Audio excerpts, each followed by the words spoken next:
Hello class, my name is Nick Vandert, and for my complex problem, I chose to dive into the issue of factory farming.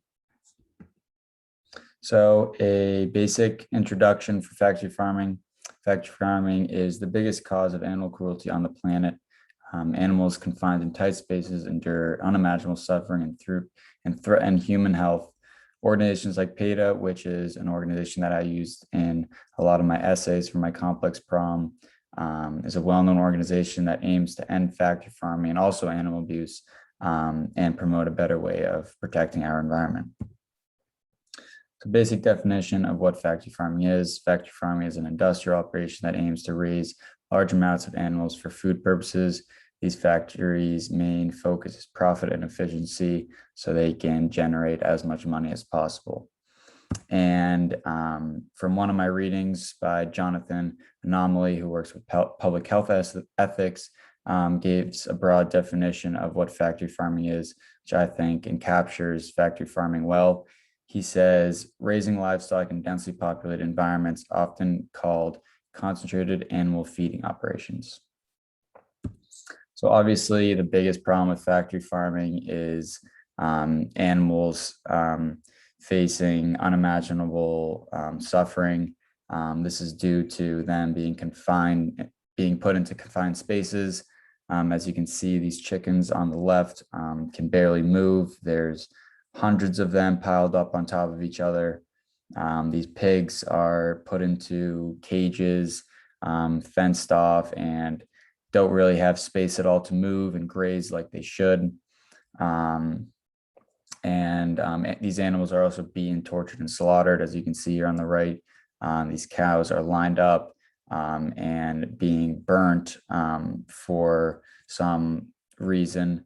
And the next issue with factory farming is that it puts family-owned farms out of business, because these family-owned farms that practice humane farming can't keep up with the high efficiency and production rates of the factory farms. So the factory farms are just able to lower their prices and eliminate their competition, aka the family-owned farms. So the humane family-owned farms are the ones who suffer and go out of business due to their inability to compete with factory farms. Excuse me. And a quote from a reading from Joseph Vining was, at the same time, individual and family farming was being replaced by large-scale corporate processing organized along industrial lines. So this just forces more farms to practice the cruel ways of factory farming in order to stay in business. It's really how this problem arose, was from farms not being able to stay in business due to the low prices. So they convert to these terrible ways of raising livestock, and it just makes more and more farms transfer to factory farming. So another big problem with this is that it actually has a large effect on humans. Since these animals are put into these confined spaces, they are constantly exposed to bacteria. They're always getting sick. So the farms inject them with antibiotics to keep them healthy. And these animals that are then slaughtered, and we end up consuming them, and these antibiotics that are in their bloodstreams just go into our bloodstreams, which is a big problem for the health of us. A term used by Beth Roberts in Animals in Industry is genetic engineering, which I thought was a great way to put it. These animals pretty much aren't even animals by the time they're slaughtered. They're kind of just an experiment.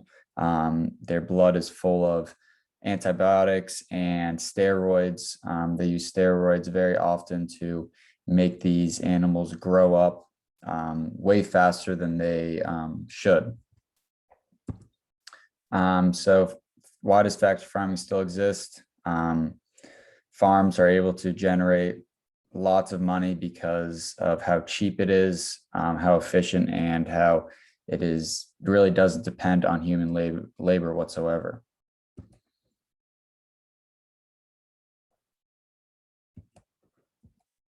So does this outweigh the negative impacts? Obviously not. Health concerns for consumers is a big problem. Animals being treated as objects and being fed drugs, large corporations taking over family-owned farms.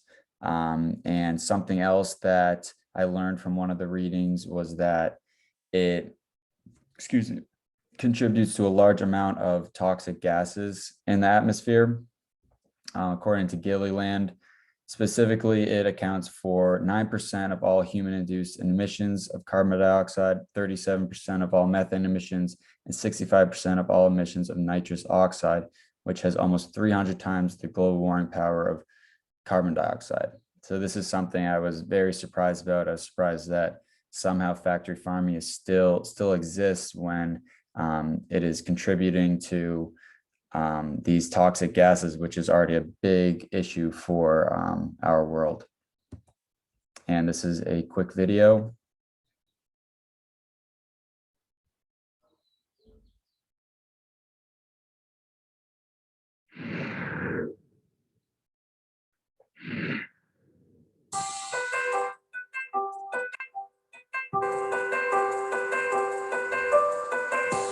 Factory farming is the biggest issue of animal cruelty on the planet.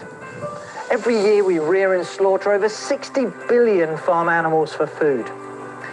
2 out of 3 of those farm animals are kept on the factory farm, reared permanently indoors, where too many animals are often kept in too small a space and their food has to be grown elsewhere and brought to them. They're no longer foraging. I'm going to end this video now just to keep my presentation under 10 minutes, but it goes on to talk more about factory farming and why it's such a big deal.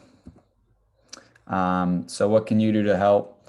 Donate to organizations like Peta and the Animal Welfare Institute, any organization that works to end animal abuse and factory farming around the country. And also just spreading awareness is very easy. You can do this through social media by sharing posts about the horrors of factory farming.